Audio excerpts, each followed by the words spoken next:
धन्यवाद धन्यवाद धन्यवाद धन्यवाद धन्यवाद धन्यवाद। परमपिता परमेश्वर, हम आपका हृदय से धन्यवाद करते हैं क्योंकि आप धन्यवाद के योग्य हैं। आपकी शरण में आते हैं, आपको धन्य कहते हैं और आपके एक एक उपकार के लिए प्रभु आपका धन्यवाद। हमारा जीवन केवल आप पर आधारित है, आप पर निर्भर है। यदि हम आपसे डिस्कनेक्ट होते हैं तो हमारा जीवन भी डिस्कनेक्ट होता है।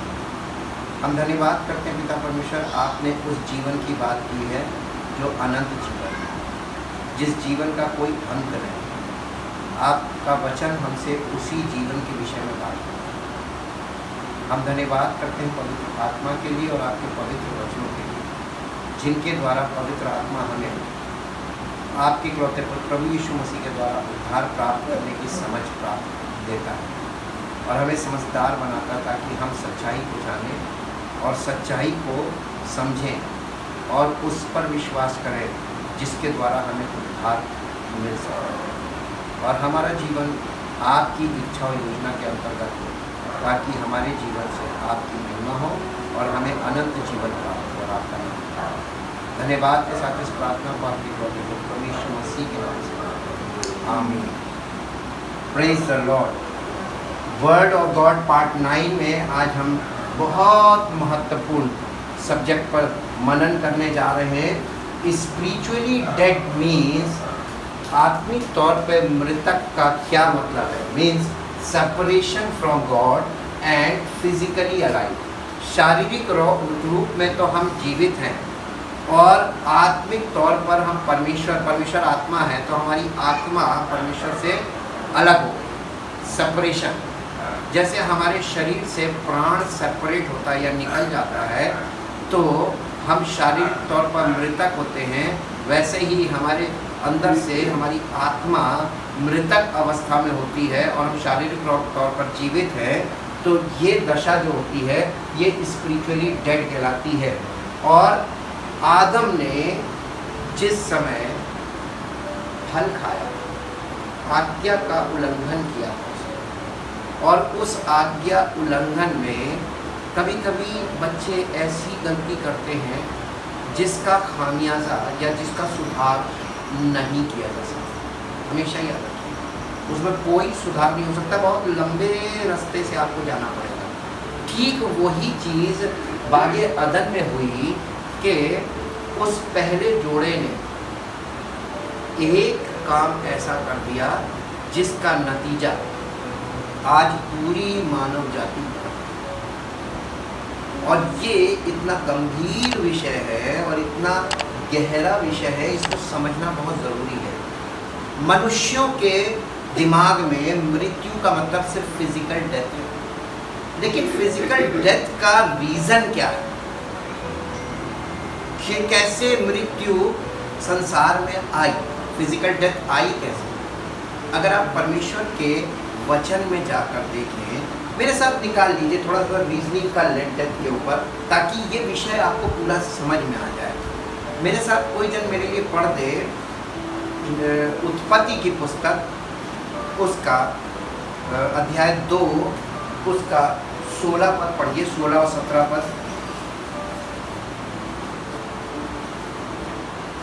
16 और यहोवा परमेश्वर ने आदम को ये आज्ञा दी, तू वाटिका के सब वृक्षों का फल बिना खटके बेखटके खा सकता है, यानी बिना किसी से पूछे ताछे खा सकता है। पर भले या बुरे के ज्ञान का जो वृक्ष है उसका फल तू कभी ना खाना, क्योंकि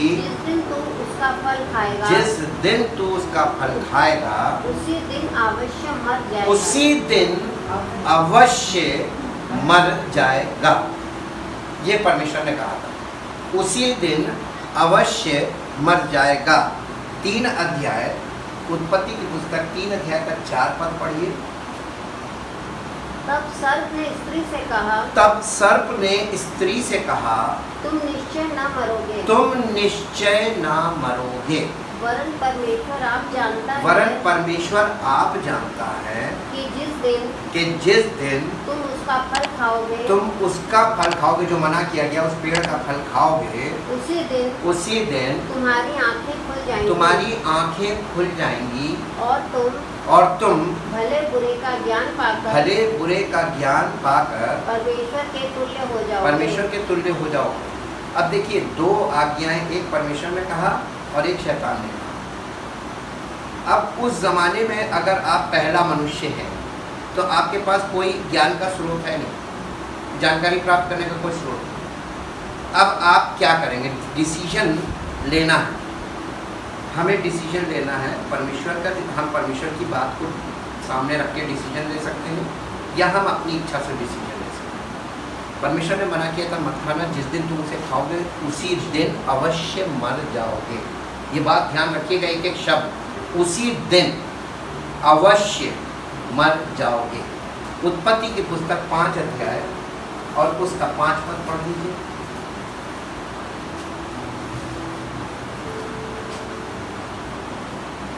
5 अध्याय।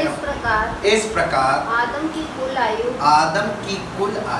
930 वर्ष की हुई। 930 वर्ष की हुई। तत्पश्चात वो मर गया। कितने साल का होगा? उसी दिन क्यों हुआ है? अब जिसको ये नहीं मालूम है, ये सत्य नहीं मालूम है, वो इसको कैसे समझेगा? वो सोचेगा शैतान ने सच बोला था, तुम नहीं मरोगे। और देखिए, आदम नहीं मरा, 930 वर्ष का होके मरा। ठीक, अब आप इस बात को समझिए कि आदम को फिजिकल डेथ क्यों हुई। परमेश्वर ने डेथ नाम की कोई चीज बनाई ही नहीं, डेथ थी ही नहीं मनुष्य की लाइफ। हाँ, परमेश्वर ने, हिब्रू बाइबल बताती है कि परमेश्वर ने आदम से ये कहा था, एक्चुअल में लिटरल ट्रांसलेशन में, कि तू मरते मरते मर जाएगा। और उसी क्षण उसके साथ क्या हुआ था, कल के वीडियो में हमने बताया था कि जो तुरंत हुआ था वो ये कि वो परमेश्वर से पृथक। शैतान का काम सिर्फ इतना था कि इसके और परमेश्वर के संबंध ऐसे हो जाएं कि परमेश्वर इसको भगा अपनी उपस्थिति से हटा दे। परमेश्वर की उपस्थिति से निकलने के बाद फिर ये मेरे हाथ का खिलौना है और मैं इसके जीवन में ऐसा स्वभाव और ऐसी एक्टिविटीज डालूंगा शारीरिक कि ये अपने आप ही मर जाएगा। और ये जो फिजिकल डेथ है, this is the result of spiritual death. इस समय डेथ रेट हाई हो रहा है, इसका मतलब कि स्पिरिचुअली डेड लोगों की बहुत बड़ी तादाद है जो घट रही है फिजिकल डेथ से। और अगर कोई व्यक्ति स्पिरिचुअली डेड है और वहाँ से आदम को निकाला क्यों था? क्योंकि आदम आत्मिक तौर पर मृतक हो गया था, यानी पापी हो गया था। आत्मिक तौर पर मृतक का मतलब पाप का जीवन में आ जाना, स्वभाव में आ जाना। वो पापी हो गया था और अगर वो उसी दशा में वहाँ पर जीवन के वृक्ष का फल खा लेता तो वो अमर पापी हो जाता, यानी उसी अवस्था में वो इटर्नल सिनर बन जाता।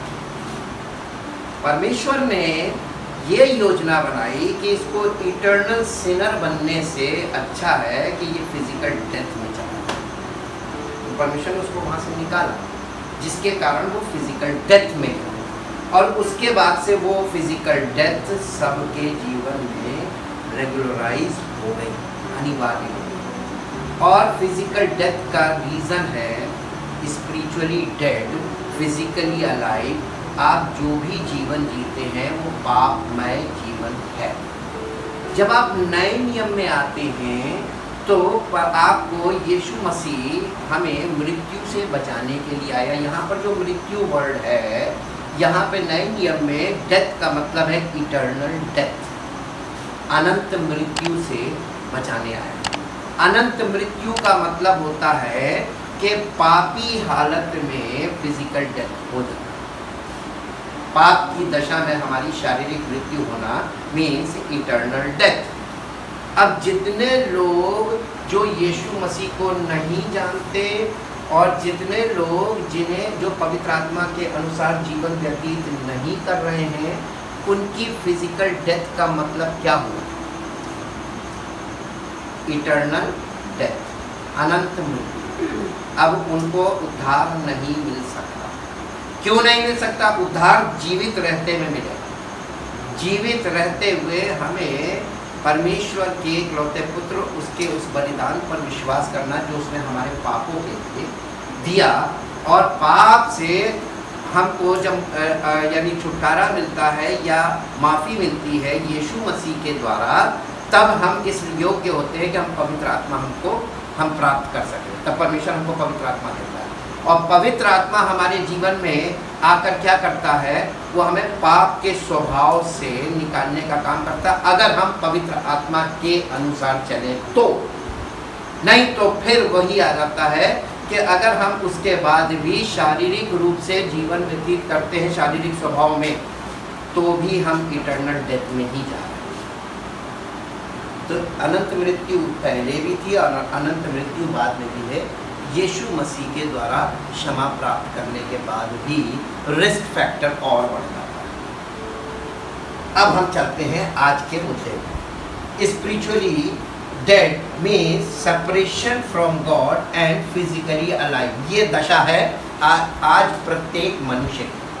ठीक, रोमियो की पत्री 7 अध्याय 14 में हम जानते हैं कि व्यवस्था तो आत्मिक है। परमेश्वर ने जो व्यवस्था दी थी वो आत्मिक थी और आज भी आत्मिक है, लेकिन वो आत्मिक हमारे जीवन के लिए इसलिए बेकार है क्योंकि मनुष्य की दशा यहाँ पर लिखी है, परंतु मैं शारीरिक और पाप के हाथ बिका हुआ। परंतु मैं शारीरिक हूँ। पहली चीज, मैं आत्मिक नहीं।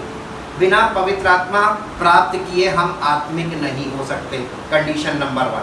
पवित्र आत्मा हमको क्यों नहीं मिल सकता? क्योंकि मैं पाप का गुलाम हूँ। आगे लिखा, मैं पाप के हाथों बिका हूँ। यानी पाप हमारे जीवन में हमारा स्वामी है, और जब पाप स्वामी है तो पवित्र आत्मा कैसे आए? आ सकता है? नहीं आ सकता है, किसी कीमत पे नहीं आ सकता है। ये दशा, इसको इंग्लिश में पढ़ दीजिए। We know that the law is spiritual. That the law is spiritual. But I am a creature of the flesh. But I am a creature of the flesh. Carnal. Unspiritual. Having been sold.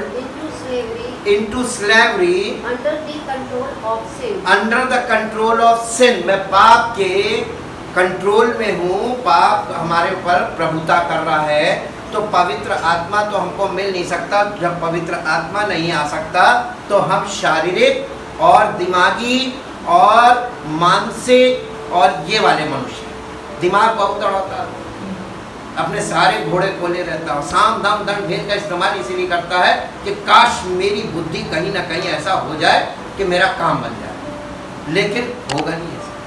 परमेश्वर ने बहुत typical बनाया है।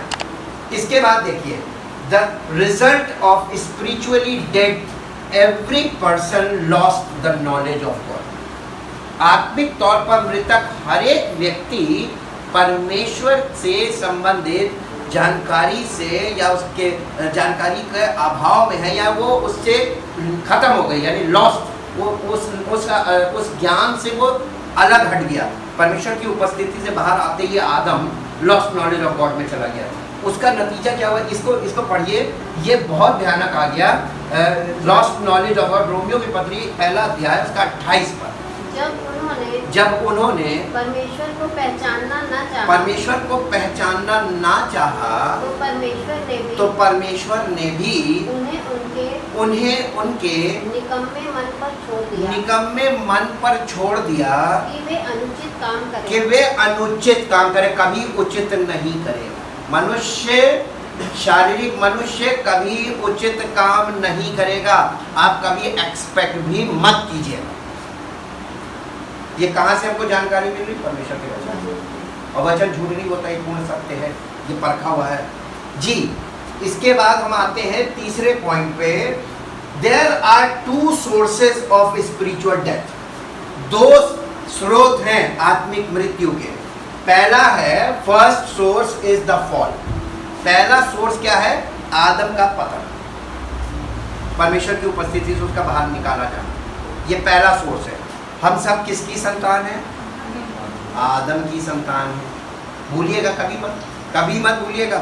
जब आदमी अपने आप को धर्मी समझ लेता, पता नहीं कैसे धर्मी समझ लेता, कौन से पैमाने से उसने अपने आप को, कौन से आईने में जाके देख लिया अपने आप को धर्मी। उसके बाद दूसरा है, एंड द सेकेंड इज, और दूसरा स्रोत क्या है? आवर डिसोबीडियंस, हमारी अनाज्ञाकारिता। ये दूसरा स्रोत है स्पिरिचुअली डेड होने का। आत्मिक तौर पर मृतक आज हम इसलिए हैं, आज उद्धार का मार्ग सबके सामने है, उद्धार का रास्ता सबको बता दिया गया है, उद्धार का ज्ञान दे दिया गया, परमेश्वर का वचन उद्धार का ज्ञान है, सब कुछ अवेलेबल है। लेकिन आज क्या प्रॉब्लम है कि आज हम आत्मिक तौर पर मृतक हैं। अनाज्ञाकारिता, हुक्म ना मानना। हमने हमारे स्वभाव में अनाज्ञाकारिता एकदम फिक्स है, नहीं मानेंगे, क्योंकि ये शरीर के हिसाब से ही चलेगा। और जब कोई व्यक्ति सारा वचन सुनता है, बराबर सुनता है, उसके बाद भी उसको फॉलो नहीं करता, इसका मतलब ये कि वो अभी भी आत्मिक तौर पर मृतक है, यानी पापों की क्षमा नहीं मिली। पहली कंडीशन होती पापों की क्षमा का मतलब कि आपके जीवन में स्वभाव बदलना शुरू हो जाना चाहिए तुरंत। ये रेडिकल काम होता है। और अगर ये नहीं हुआ तो आपके जीवन, आदम जब आत्मिक तौर पे मृतक हुआ था, स्पिरिचुअली डेड हुआ था, तो क्या आदम को पता चला था कि वो ऐसा हो गया? नहीं पता चला। हम और आप जब आत्मिक तौर पर मृतक हैं और जब हमारे अंदर आत्मिक जीवन आता है तो हमको पता चलता है कि ये हुआ, हमारे साथ कुछ हुआ? नहीं पता चलता। जब वो मरा तो नहीं पता चला, तो जब उसमें जीवन आए कहाँ पता चलेगा? पता कब चलेगा? जब उसके स्वभाव में और व्यवहार में परिवर्तन दिखाई। वो परिवर्तन जब तक नहीं दिखता है तब तक प्रमाणित है कि अभी इसको पापों की क्षमा नहीं मिली है, यीशु मसीह से इसको माफ़ी नहीं मिली है, और अभी इसको माफ़ी नहीं मिलेगी तो पवित्र आत्मा नहीं मिलेगा, और पवित्र आत्मा नहीं मिलेगा तो आत्मिक जीवन शुरू नहीं होगा। पहला ही पड़ाव बहुत टफ है। इसके बाद हम आते हैं कि human race start spiritually dead and physically alive in his own will. Will का मतलब होता है मनुष्य अपनी इच्छा में जीवन की शुरुआत कर रहा है। मानव जीवन श्रृंखला जो शुरू हो रही है वो मनुष्य की अपनी इच्छा में शुरू हो रही है, इन हिज ओन चॉइस। तो वो खुद चॉइस करता है। चॉइस का मतलब उसकी इच्छा, वो अपनी इच्छा के अनुसार करता है। This is called the choice. इसका उत्पत्ति की पुस्तक 6 अध्याय उसका 5 पर यहोवा ने देखा कि मनुष्यों की बुराई पृथ्वी पर बढ़ गई है और उनके मन के विचार में जो कुछ उत्पन्न होता है, यानी जैसे भी विचार उसके अंदर पैदा हो रहे हैं जी, वो निरंतर बुरा होता है। पहली चीज विचार पैदा होता रहता है, और कैसे पैदा? निरंतर पैदा होता रहता है, और निरंतर बुराई पैदा होता रहता है। बुरा का मतलब ईविल, यानी शैतानी विचार पैदा होते रहते हैं अंदर। यह है शैतान की गुलामी। इंग्लिश में पढ़ दीजिए। The Lord saw that the wickedness of man was great in the earth, and that every imagination and intention का will समझ लीजिए, of all human thinking was only evil continually। अब आप किसी शारीरिक मनुष्य से उस अच्छाई की कामना कभी मत कीजिएगा जिसको आप इसमें पढ़ते हैं। नहीं हो सकता, इम्पॉसिबल है। अब हम आते हैं इसके अगले पॉइंट पे। अगला पॉइंट ये बताता है every man did what was right in his own eyes. अब हम अपनी इच्छा के अनुसार अगर कर रहे हैं तो एक टेंडेंसी डेवलप हो गई जो आज आपको सब तरफ देखने को मिलेगी कि हर मनुष्य वही जो उसको सही लगता है उसको वो करता है और अपने आप को दूध का धुला दिखाता है। जस्टिफिकेशन यानी सफाई पेश करने वाले। आज देखिए लोग गलती मानने के बजाय सफाई पेश करते हैं, सारी जिंदगी सफाई पेश करने में लगा देंगे लेकिन गलती नहीं मानेंगे, कन्विक्शन है ही नहीं। और जब तक कन्विक्शन नहीं होगा उद्धार कहां से मिलेगा? आपको ये मानना पड़ेगा और ये जानना पड़ेगा कि मैं गलत हूं, मैं पापी हूं और पापी हूं और मुझे उद्धारकर्ता की जरूरत है। जब तक आप आवश्यकता आपके अंदर पैदा नहीं होगी उद्धार की, तब तक आपको उद्धारकर्ता नहीं मिलेगा। उद्धार तो बहुत दूर की चीज है। आवश्यकता तो पैदा हो। न्यायियों की पुस्तक 17 अध्याय 6 पद जो हमने कल भी पढ़ा था, उन दिनों में इस्राएलियों का कोई राजा नहीं था जिसको जो ठीक जान पड़ता था वही वो करता था। जिसको जो सही लगता था वही करता था। आज क्या करते हैं? आज भी वही कर रहे हैं। इसी का 21 अध्याय का 25 पद पढ़ दीजिए। उन दिनों में इस्राएलियों का कोई राजा ना था जिसको जो ठीक जान पड़ता था वही वो करता था। जो अपनी दृष्टि में तो सब अपने सब धर्मी हो गए अपनी अपनी दृष्टि में। मनुष्य को अपनी दृष्टि में अपना चाल चलन सही जान पड़ता है, अपनी कॉपी खुद जांचने लगे जी। इसके बाद हम आते हैं अगले पॉइंट पे, imaginations and will and emotion. इसको हिंदी में बोलते हैं कल्पना, इमेजिनेशन कल्पना, कल्पनाएं, इच्छाएं और भावनाएं। ये तीन चीजें मालूम है क्यों? ऑफ मैन आर अनलिमिटेड, असीमित है। असीमित का मतलब क्या होता है? असीमित का मतलब होता है कि जिसकी कोई सीमा ना हो। कोई व्यक्ति ऐसी कल्पना करेगा जिसकी कल्पना वो पता नहीं कहां से कहां तक की कल्पना कर ले, कोई लिमिटेशन नहीं। और हर कल्पना परमेश्वर की ओर से नहीं है। परमेश्वर ने हमारे विषय में कल्पनाएं की हैं, परमेश्वर भी कल्पना करता है लेकिन वो सीमित कल्पनाएं करता है, असीमित नहीं करता है। और ये युग असीमित युग है। इस युग में आप देखिए हर चीज अनलिमिटेड। डेटा कितना चाहिए? अनलिमिटेड। अनलिमिटेड का मतलब होता है कि विदाउट बाउंड्री, कहीं रोक ना हो, सब एकदम फ्रीडम। यानी टोटल फ्रीडम का मतलब होता है कि आपको कोई रोकने वाला नहीं है। आप चाहे मौत के मुंह में जा रहे हो, जाओ, स्पीड से जाओ। ये जब बाउंड्रीज खत्म हो जाती है ना, आपको हम एक एग्जांपल देते हैं। इमेजिन कीजिए आपके घर के चारों ओर की ये दीवारें हटा दी जाए, चारों तरफ से खुला घर, चैन की नींद सोएंगे? आप सुरक्षित हैं ऐसे घर में? बारादरी बना दीजिए तो आप इस ऐसे घर में क्यों सुरक्षित हैं? क्या कारण है? क्योंकि आपकी जो सुरक्षा है उसका कोई वो ही नहीं है। बाउंड्री ही तो सुरक्षा है। हाँ। बाउंड्रीज हटा दी आपने, कोई भी तो आपने सारे रास्ते खोल दिए कि दुश्मन कहीं से भी आके अटैक करे। ठीक, तो असीमित किसी भी चीज का सीमा से बाहर चले जाना यानी लोगों का शिकारी के हाथ लग जाना, आपका शिकार कर लेंगे। ठीक, आज की दशा देखिए, मानसिक तौर पर देखिए, यही लोगों के अंदर काम कर रहा है।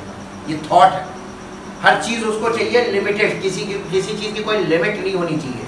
और imaginations and will and emotion of man are unlimited. Unlimited का मतलब विदाउट बाउंड्रीज, सारी बाउंड्री गिरा।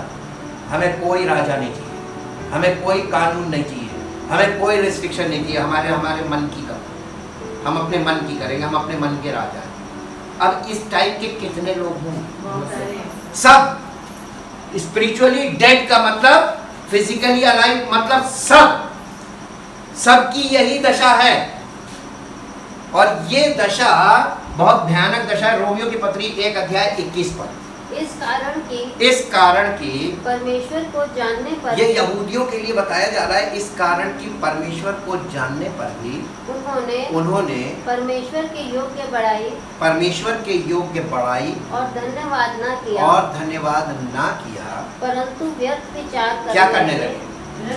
व्यर्थ विचार करने लगे, यानी व्यर्थ की कल्पनाएं करने लगे, व्यर्थ की इच्छाएं करने लगे और व्यर्थ भावनाएं उनके अंदर से निकलने लगी। जी, यहाँ तक कि उनका निर्बुद्धि मन अंधेरा हो गया। अंधेरा हो गया। एक तो मन निर्बुद्धि था, ऊपर से अंधेरा हो गया। निर्बुद्धि और प्लस अंधेरा। इंग्लिश में पढ़ दीजिए। Because when they knew and recognized him as God, they did not honor and glorify him as God or give him thanks, but instead they became futile and godless in their thinking. अपने विचारों में वो परमेश्वर रहित हो गए, यानी परमेश्वरीय विचार नहीं उनके अंदर, परमेश्वर रहित विचार उनके अंदर पैदा होने लगे। जी, with vain imaginings, vain का मतलब होता है व्यर्थ, और imaginings यानी कल्पनाएं, व्यर्थ कल्पनाएं करने लगे। किसके विषय में? परमेश्वर के विषय में व्यर्थ कल्पनाएं करने लगे। जी, फूलिश रीजनिंग करने लगे, मूर्खतापूर्ण तर्क लगाने लगे। जी, and stupid speculation, और स्टूपिड का मतलब होता है, फूलिश का मतलब भी मूर्खता, स्टूपिड का मतलब भी मूर्खतापूर्ण स्पेकुलेशन, व्याख्याएं करने लगे, मूर्खतापूर्ण व्याख्याएं। और आज आपको प्रचार के नाम पे यही तीन चीजें मिलेंगी, वेन इमेजिनिंग्स, फूलिश रीजनिंग्स और स्टूपिड स्पेक्यूलेशंस, यही मिलेगा। और इसमें आपका मन इसलिए लगेगा क्योंकि आप पहली चीज तो आत्मिक तौर पर मृतक और शारीरिक तौर पर जीवित हैं, प्लस पाप के गुलाम। तो आपको शारीरिक बातों में, शारीरिक मनुष्य का मन शारीरिक बातों में खूब लगता है, एंजॉय करता है, क्योंकि उसकी भावनाएं और सामने वाले की भावनाएं में नहीं, इच्छा भावना सब चीज, तो वो फीलिंग्स वही आएगी। जी, and their senseless minds were darkened, उनके निर्बुद्धि मन में अंधेरा छा गया, यानी उनके पास लाइट नाम की चीज भी खत्म हो गई स्पिरिचुअली। इसी के साथ एक और पद पढ़ दीजिए, नीति वचन की पुस्तक, उसका 25 अध्याय और उसका 28 पद पढ़ दीजिए। जिसकी आत्मा जिसकी आत्मा उसके स्वयं के वश में नहीं, वो ऐसे नगर के समान है जिसकी शहर पनाह नाका करके तोड़ दी गई हो, यानी बाउंड्री लेस सिटी हो गया। पहले जमाने में शहर के चारों तरफ बाउंड्री होती थी सेफ्टी के लिए, है ना, लेकिन ये जिस मनुष्य की आत्मा उसके वश में नहीं। आपको बताएं, परमेश्वर के वचन में लिखा है कि भविष्यवक्ता की आत्मा भविष्यवक्ता के वश में हो। इसका मतलब ये है, परमेश्वर की आत्मा की बात नहीं की, होली स्पिरिट की बात नहीं की, परमेश्वर की आत्मा की नहीं, मनुष्य की आत्मा मनुष्य के वश में हो। हमारी आत्मा अगर हमारे वश में नहीं है तो हम ट्रू प्रॉफिट नहीं हो सकते। ये है प्रॉफिट, ट्रू प्रॉफिट की पहचान। ये बहुत कठिन पहचान है, ये परख बहुत मैच्योरिटी के बाद आपको समझ में आएगी। और इसीलिए यहाँ पर लिखा हुआ है कि जिस मनुष्य की आत्मा उसके वश में नहीं, वो ऐसे नगर के समान है जिसकी बाउंड्री को चारों तरफ से तोड़ दिया गया। Boundary less city. आपका खुद का जीवन बाउंड्री लेस है कि विद बाउंड्रीज है। बाउंड्रीज का मतलब लिमिटेड। आपकी सोच भी लिमिट होनी चाहिए, आपकी हर चीज लिमिट होनी चाहिए। ईमानदारी में आपको चलना तो लिमिट में ही चलना पड़ेगा। और अगर आप ईमानदार नहीं अंदर दिल से, तो आपके अंदर अनलिमिटेड सोच काम करेगी। अरे प्रभु देगा, हम तो खर्च कर रहे। कहाँ लिखा है कि तुक्के पे खर्च करो और ये विश्वास करो, झूठा विश्वास, कि प्रभु देगा। प्रभु ने ऐसा वादा किया है कि तुम जी भर के खर्च करो, मैं तुम्हें दूंगा। हमारा पिता कोड़े लगाता है डिसिप्लिन में लाने, बाउंड्री में लाने, बाउंड्री में लाने के लिए तो कोड़ा लगा रहा है। और हम बाउंड्री लेस होकर बात कर रहे हैं। हम कौन से पिता की बात कर रहे हैं? तभी तो यीशु मसीह ने कहा था तुम अपने पिता शैतान से। वो बाउंड्रीलेस बातें करता है, वो आपको बाउंड्रीलेस रखना मांगता है। अनलिमिटेड में रहोगे तो उसके गुलाम रहोगे, जिस दिन आप लिमिट में आ गए उस दिन परमेश्वर के गुलाम बन जाओगे। परमेश्वर के बच्चे परमेश्वर की लिमिट सिखा, दिस इज योर लिमिट, इसको क्रॉस नहीं करना। ये परमेश्वर की ओर से दिया हुआ हमारे लिए तोहफा है, अगर आप इसको समझे तो। लिमिटेशंस, ये लिमिटेशंस तोड़ दिया, इन लोगों ने लिमिटेशंस तोड़ दी थी बहुत पहले। विश्वास आपका, आपके विश्वास में कितनी लिमिट है? आपके विश्वास में लिमिट होनी चाहिए, अंधविश्वास में कोई लिमिट नहीं। कुछ भी सोच लेंगे, अरे हमारा विश्वास है प्रभु यहाँ पर, ये यहाँ पे गड्ढा बना अभी देखना प्रभु भर देगा, ये अंधविश्वास है। गड्ढा किसने किया? वो क्यों भरेगा?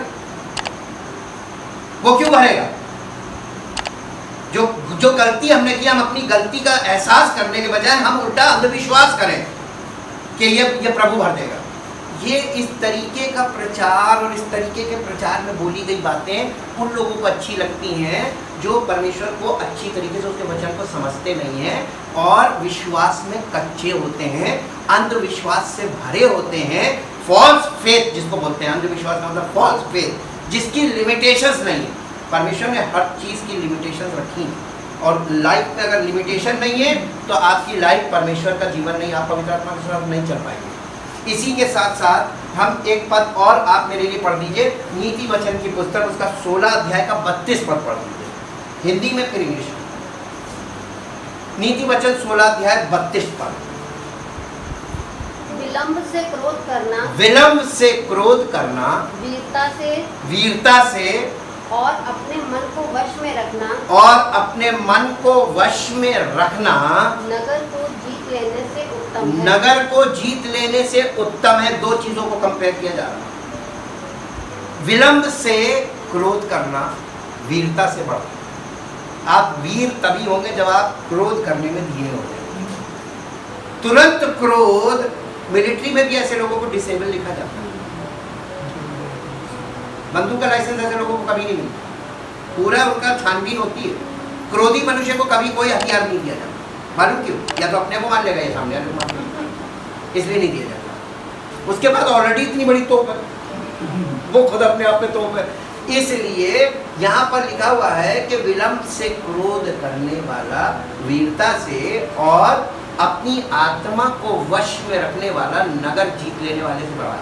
एक नगर जीतने में आपको बहुत ताकत का, बल का प्रयोग करना पड़ेगा, लेकिन आप अपने मन को अगर वश में रखते हैं तो आपने समझ लीजिए एक नगर जीत लिया। तो आप अपने आप को जब अपने मन को कंट्रोल में लाते हैं तो एक नगर जीतने का इसका मतलब बहुत बल लगाना पड़ता है ना, बहुत बल की ज़रूरत है। ये यहाँ पे बताया जा रहा है। इसीलिए इसके साथ एक पद और इंग्लिश में पढ़ दीजिए, रोमियो 1:28। यहाँ पर एक बहुत इंपॉर्टेंट बात छोड़ गई है। रोमियो 1:28 इंग्लिश में, Romans chapter 1 verse 28 in English.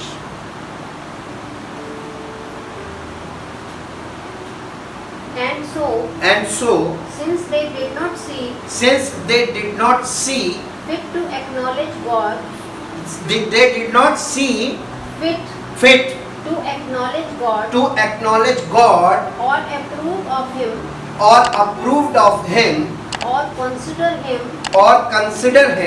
worth of knowing,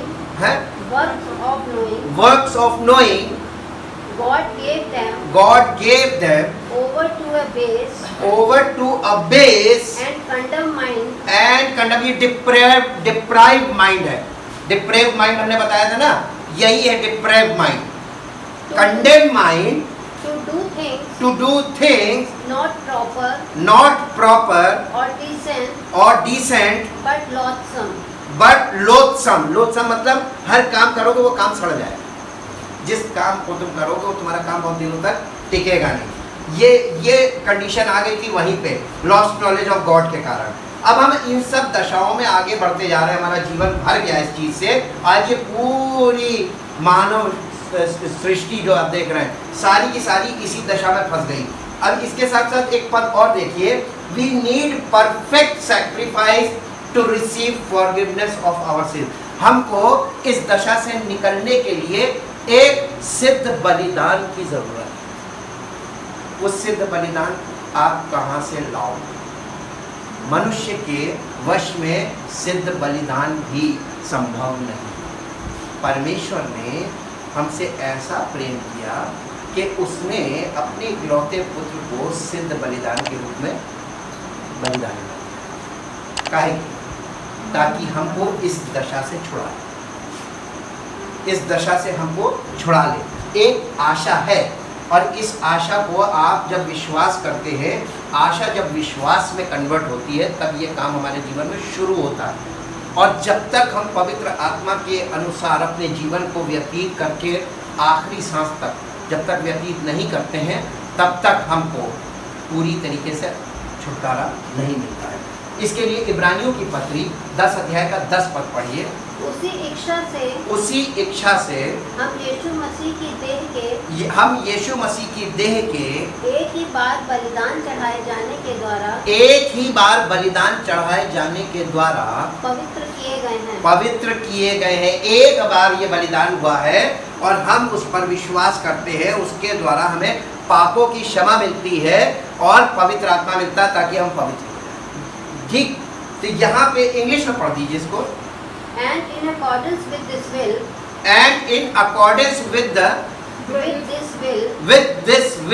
of God, we have been made holy, consecrated and sanctified through the offering made once for all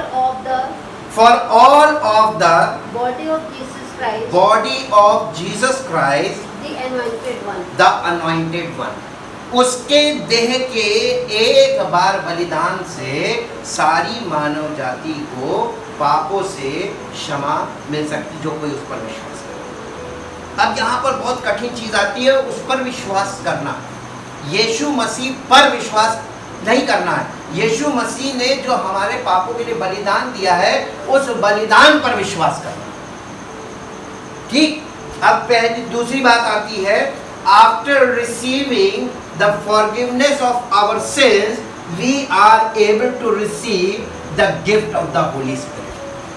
जब तक आपको ये पापों की क्षमा नहीं मिलती है, तब तक पवित्र आत्मा नहीं प्राप्त कर सकते। और जब तक पवित्र आत्मा नहीं हमारे जीवन में आएगा, तब तक हम आत्मिक जीवन की शुरुआत नहीं कर सकते। तो इसीलिए पौलुस बार बार प्रश्न कर रहा था उस जमाने की कलीसियाओं से कि तुमने किस सुसमाचार पर विश्वास किया, तुमने किस यीशु पर विश्वास किया, तुमने कौन सी पत्री पढ़ ली, तुमने कौन सा आत्मा पाया। ये प्रश्न उठाने का कारण यही था कि ये सच्चाई ये थी। यूहन्ना रचित सुसमाचार 1 अध्याय उसका 12 पद। परंतु जितनों ने उसे ग्रहण किया, उसे यानी यीशु मसीह के उस बलिदान को ग्रहण किया कि मेरे पापों के लिए मारा गया, मेरे लिए गाड़ा गया, मेरे लिए जी उठा, मेरा है मसीह। जितनों ने उसको ग्रहण किया, उसने किसने? यीशु मसीह ने उन्हें परमेश्वर पिता की संतान होने का अधिकार दिया। ये अधिकार ऐसे ही नहीं दे दिया। ये अधिकार कैसे दिया मालूम है? इसका चिन्ह है, इसका चिन्ह है पवित्र आत्मा। उसने जैसे ही आपको पवित्र आत्मा मिला, इसका मतलब आपको ये अधिकार मिल गया कि आप परमेश्वर की संतान बन सकते हैं। ये शुरुआत है। ठीक, अर्थात उन्हें जो उसके नाम पर विश्वास रखते हैं। इसके बाद है Holi spirit lead us in the will of God. पवित्र आत्मा काहे के लिए है हमारे जीवन में? हमको पिता की, परमेश्वर की इच्छा में ले जाने के लिए। हमारे अंदर यानी बाउंड्रीलेस विल है। हमारी इच्छाएं अनंत हैं, हमारी कल्पनाएं अनंत हैं और हमारी भावनाएं भी अनंत हैं। और पवित्र आत्मा जब आता है तो सबसे पहले बाउंड्री बनाता है। नहीं, अब तुम वो सब चीज़ों को छोड़ दो, अब तुम यहाँ से चलो। तो शुरुआत होती बिल्कुल जीरो से। पहला कुरिन्थियों 2 अध्याय 10 से 10, 11, 12। परंतु परमेश्वर ने उनको अपनी आत्मा के द्वारा हम पर प्रकट किया, क्योंकि आत्मा सब बातें वरन परमेश्वर की गूढ़ बातें भी जांचता है। मनुष्यों में से कौन किसी मनुष्य की बातें जानता है। केवल मनुष्य की आत्मा के जो उसमें है। वैसे ही परमेश्वर की बातें भी कोई नहीं जानता, केवल परमेश्वर का आत्मा। परंतु हमने संसार का आत्मा नहीं, परंतु वो आत्मा पाया है जो परमेश्वर की ओर से है, कि हम उन बातों को जाने जो परमेश्वर ने हमें दी है। परमेश्वर की बातें आत्मिक बातें हैं और पवित्र आत्मा हमें परमेश्वर की उन आत्मिक बातों को या वास्तविक बातों को, सत्य को हमें समझाने के लिए परमेश्वर के वचन में लेके जाता है। और बिना वचन के पवित्र आत्मा काम नहीं करता, ये रिटन वर्ड के द्वारा काम करेगा। ये बाउंड्री है हमारी। Bible is the boundary of a spiritual person. इसके बाहर हमें नहीं जाना। हम किसी और पुस्तक की बातों को हम आपके बीच में कभी शेयर नहीं करते हैं। उसका रीज़न है कि हमारी बाउंड्री, उसने हमको बाउंड्री में बांध दिया, इसके अलावा नहीं। इसको हमको, ये हमारी बाउंड्री है। परमेश्वर का वचन बाउंड्री का काम करता है। ये बाउंड्री बहुत ज़रूरी चीज़ है। और इसके बाद है law teaches us about the will of God. अब देखिए दोनों में अंतर देखिए। Holi spirit lead us in the will of God, law teaches us about the will of God. परमेश्वर ने जो व्यवस्था दी थी वो हमें परमेश्वर की इच्छा के बारे में सिखाती है, लेकिन परमेश्वर जब पवित्र आत्मा देता है वो हमें परमेश्वर की इच्छा में लेके जाता है।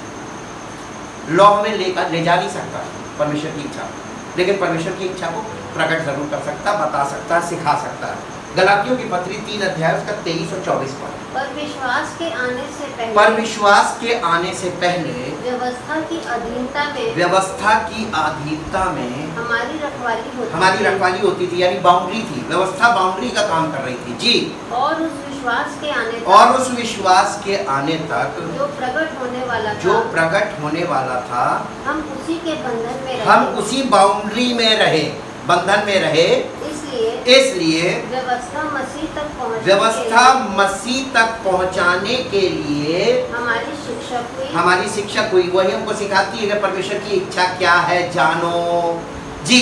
कि हम विश्वास से धर्मी ठहरे, हम उस पर विश्वास कर ले जो हमको उस कैद में से, उस बाउंड्री में से छुड़ाकर परमेश्वर के राज्य में ले जा सकता। तो सुरक्षा के लिए बाउंड्री बहुत ज़रूरी है। व्यवस्था बाउंड्री का काम करती है। लॉकाई के लिए आपको कानून दिया जाता है कि अगर तुमने कानून, जब आप कानून तोड़ते हैं इसका मतलब आप बाउंड्री पार कर जाते हैं।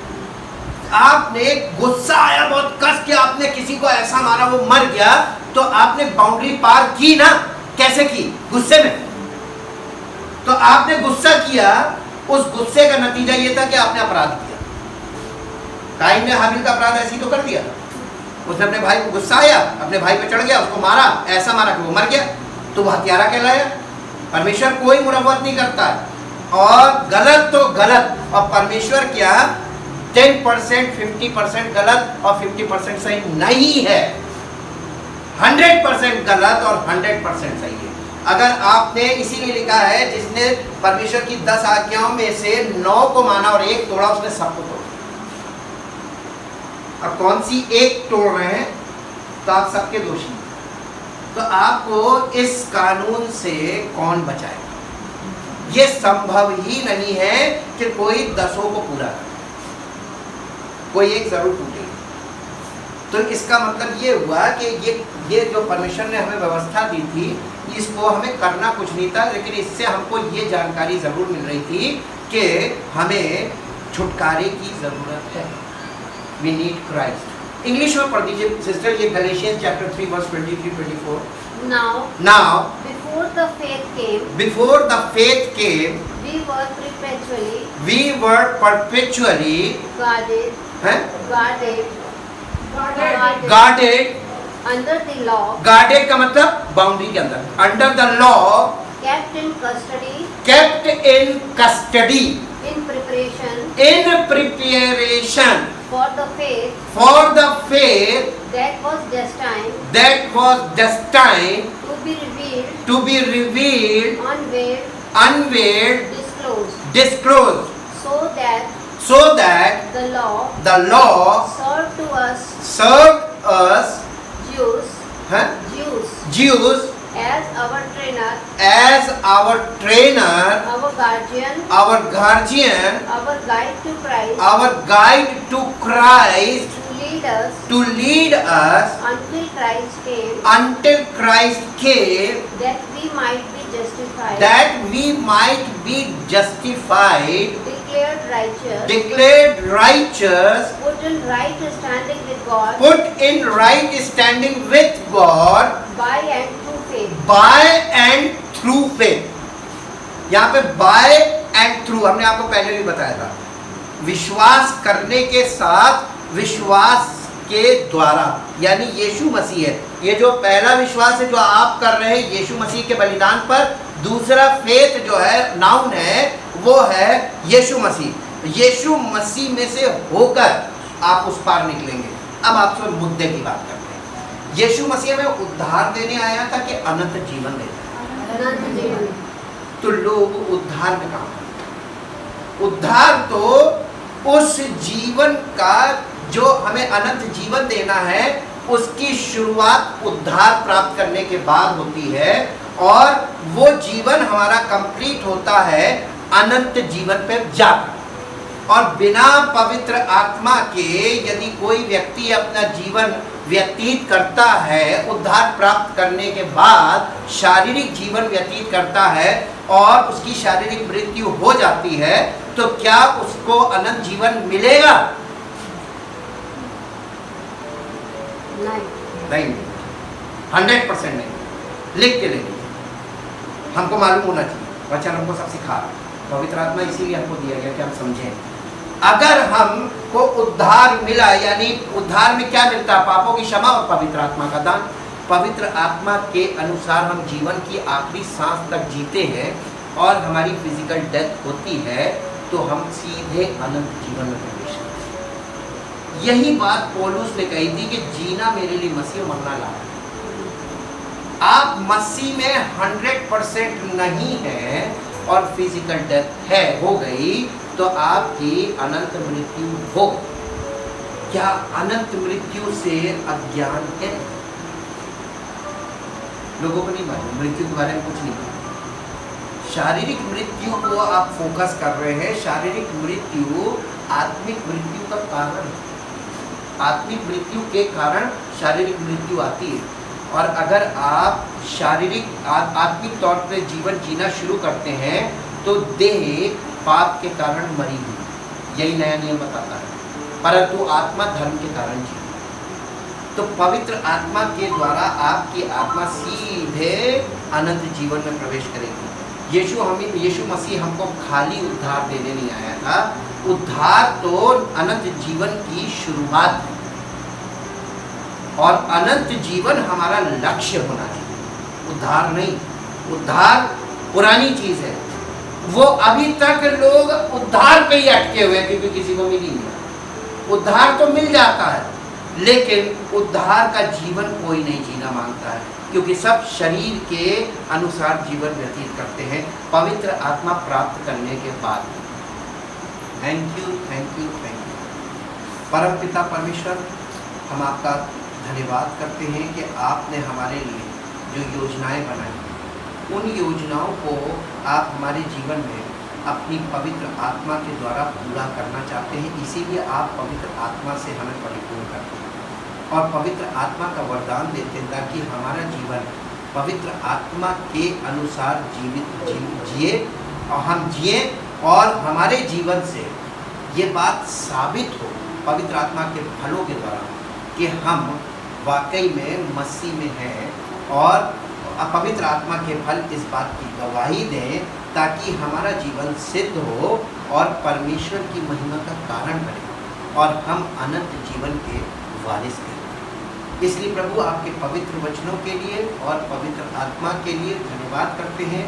यीशु मसीह के बलिदान के लिए धन्यवाद करते हैं, आपके प्रेम के लिए धन्यवाद करते हैं। आपने अपने पुत्र को भी न रख छोड़ा, वरन हमारे पापों के लिए उसे बलिदान करके हमारे सामने इस जटिल समस्या से छुटकारे का मार्ग खोल दिया। Thank you, thank you, thank you. सारी महिमा आपको मिले और सारा आपका धन्यवाद हमारे सांसों के साथ होता है और आपकी महिमा यीशु मसीह के नाम से आमीन। Praise the Lord. परमेश्वर आपको आशीष दे।